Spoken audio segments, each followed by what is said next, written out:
Hello again, Dr. Dyke Drummond with an exciting lesson. What we're going to talk about is burnout pathophysiology. How does it work in the bodies of its victims?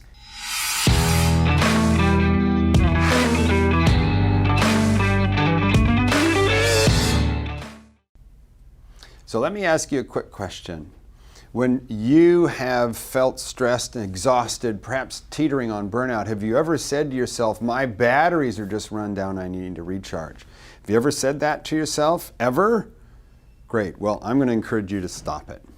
And I want to show you a demonstration about how batteries are a completely inadequate metaphor for the way energy works in the body. So I'm going to be the Energizer Bunny, and I'm doing my Energizer Bunny thing, and my battery runs out. What do I then do?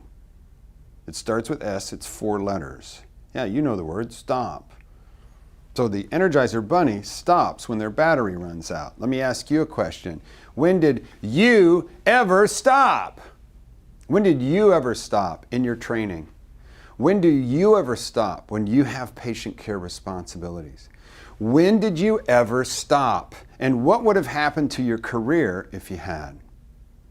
See, that's the challenge. The Energizer Bunny stops when their energy runs out. So let me show you a different way to think about energy, and it looks like this. It's an energetic bank account. It's just like the account at the bank that holds your money, but this one holds your life force. Let me just point out some features. It's got a full line, it's got an empty line, but it also has this whole area below zero, this red area. What's that about?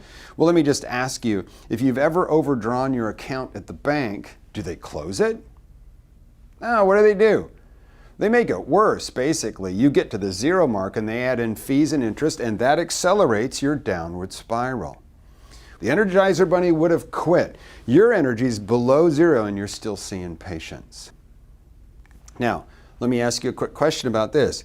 If I measure the quality of your work on a day when you show up in the red on your energy and compare that to the quality of your work on a day when you show up with a positive energy level, would I be able to measure a difference in that quality? And all the research says that answer is yes. But would you be able to tell the difference in the quality of work that you're doing? And I would say, probably not.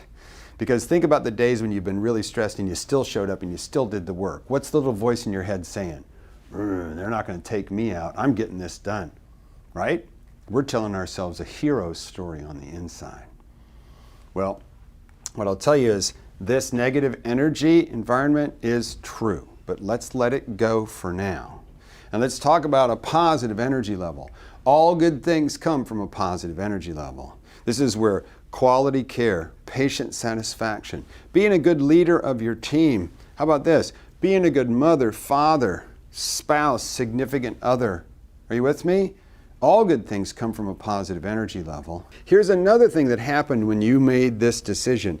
You made a decision when you became a healer to be a light worker. Meaning from this point forward in your professional life, you are serving the forces of light.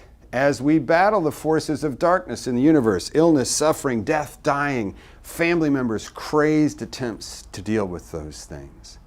So as a light worker, we have a moral and ethical imperative to maintain a positive energy balance. Even though nobody's ever shown you this graph.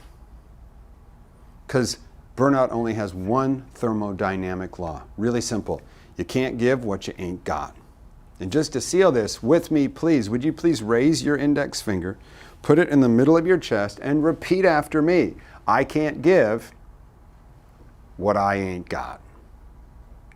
And just to be clear, that's to your patients, but it's also to your staff and to your family, because burnout is exquisitely portable. If you've ever seen the Charlie Brown cartoons, remember Pigpen with that cloud of dirt around him? Burnout's like that. You drag it around with you everywhere you go. So it's not a battery. It's an energetic bank account. That's it for this lesson. In the next lesson, let me show you there's actually 3 of these energy accounts. Until then, keep breathing and have a great rest of your day.